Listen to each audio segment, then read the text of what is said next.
And welcome to the first half analyst and media briefing of SM Investments Corporation. As you can see, the sun shone especially for this occasion. So it's a time to be very positive and upbeat, considering that, you know, despite all of the volatilities in the foreign markets, the Philippines is faring very well. Now, what I want to do now is to give you a brief summary of how SM Investments and its subsidiaries performed in the first half. And we have all of the business heads, including our president and our CFO, who will be answering our questions. But before that, they will also be talking about what their expectations are for the second half. Before I start, let me introduce to you the personalities in the panel. We have our president, Mr. Harley C. And we have our Chief Financial Officer, Mr. Jose Shaw, and President of SM Department Stores, Mr. Jojo Mendiola, Executive Vice President for SM Supermarkets and Hypermarkets, Mr. Robert Cui, Executive Vice President and CFO of SM Prime Holdings, Mr. Jeffrey Lim. We have the Senior Vice President and Investor Relations Head at BDO, Mr. Chito Reyes. We also have the Investor Relations and Corporate Planning Head of China Bank, Mr. Alex Escucha. And we have the President of SMDC, Ms. Rose Hua. The CFO of SM Land, Mr. Louis Benitez. And the Executive Vice President for SM Hotels, Mr. Ray Villar. Basically how, you know, SM is organized. As you know, we have 5 core businesses now. We're into property, hotels and conventions, retail, malls, and banking. In terms of net income, the net income of SM Investments grew 13% in the first half of this year to 9.6 billion pesos. And that comes from revenues of 92.9 billion pesos, which increased by 9% during the period. We achieved an EBITDA of 21.4 billion, which was up 17%, and an EBITDA margin of 23%. That also results to a net margin of 10%, which was about the same as last year. EPS also grew, since there was no capital change. EPS also grew by 13% to 34.1 pesos per share. Market capitalization is now at 327 billion pesos. In dollar terms, that's roughly about over $7 billion dollars. Now, the growth drivers were the property business and the banks. You can see here, in terms of net income growth, retail grew by 0.8%, malls by 14%, property by 30%, and the banks by 17%. In total, all of these core businesses raised generated net income of about 16.5 billion, of which the share of SMIC is 9.6 billion pesos. The rest went to minorities.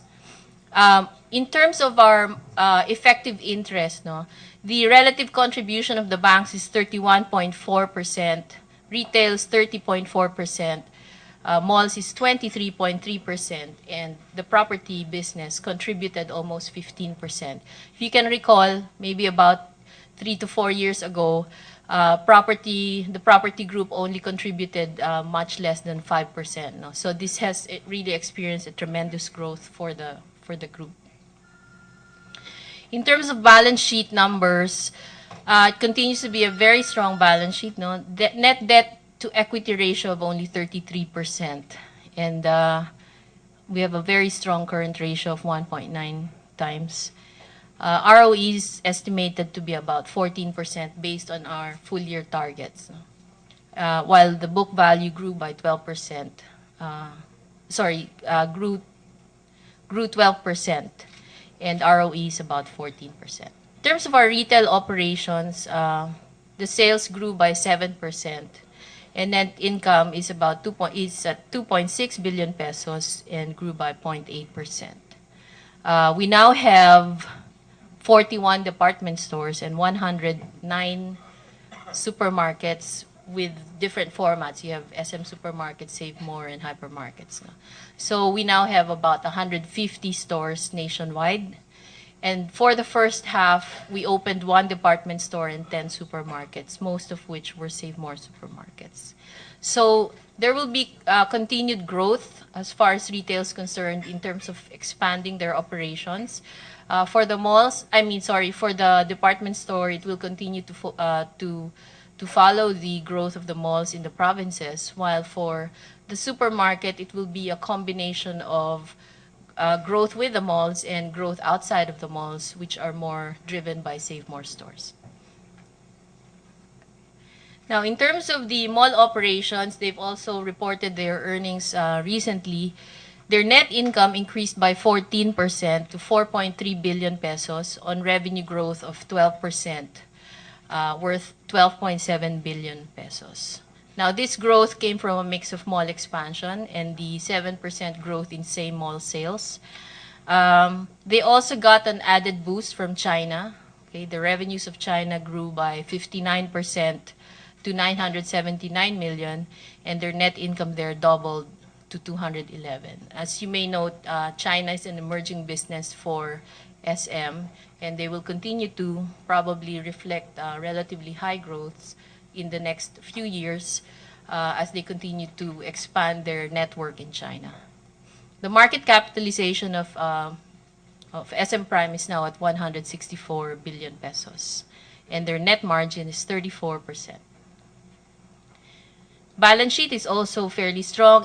It is consistent with the parent company's prudent approach in resource management. Their net debt to equity is 48%. So it doesn't matter if the REIT doesn't push through. But you know, it's a very strong balance sheet. Their book value went up 18% to 4 point. In terms of the current numbers that they have, all the malls, 41 malls nationwide, have a GFA of 5.1 million square meters. They now deal with about, close to 13,000 tenants. And as you already know, they have the biggest network of cinemas in the country. And they attract over 3 million people to the malls every single day. This is an interesting slide because this shows you the relative distribution of the GFA. Most of the GFA of SM Prime is actually still in Metro Manila, which accounts for about 55%. But as you can see, they're already growing their GFA in Cavite. In provinces near Metro Manila like Cavite, Laguna, Batangas. But if you can see, Cebu is only contributing 5%, Davao is about 2%, Cagayan de Oro also 2%. So there's still so much room for expansion out into the provinces, especially in the southern area of the Philippines. So this shows that there's still tremendous growth opportunities for SM Prime. In terms of their expansion for this year, the new malls are SM City Masinag, which they already opened. And then they're going to open SM San Fernando and Olongapo in the second half of this year. They're expanding SM Davao and SM Dasmariñas. And all of these will generate additional GFA of 231,000 square meters. In China, as you know, there are 3 sites for their malls. Xiamen has been expanded, and that's been also a source of tremendous growth for their rental income in the first half of this year because of the lifestyle center. They have SM Jinjiang and SM Chengdu. Chengdu is also recovering very strongly and is also one of the reasons why rental income has been growing by so much. Now this year they will be opening SM Suzhou. Suzhou will have a GFA of 70,000, and even before their opening, they've already signed up about 88% of their leasable space to various tenants. So this is in the Jiangsu province. I don't know if I'm pronouncing that right, but that province has about 6.3 million people.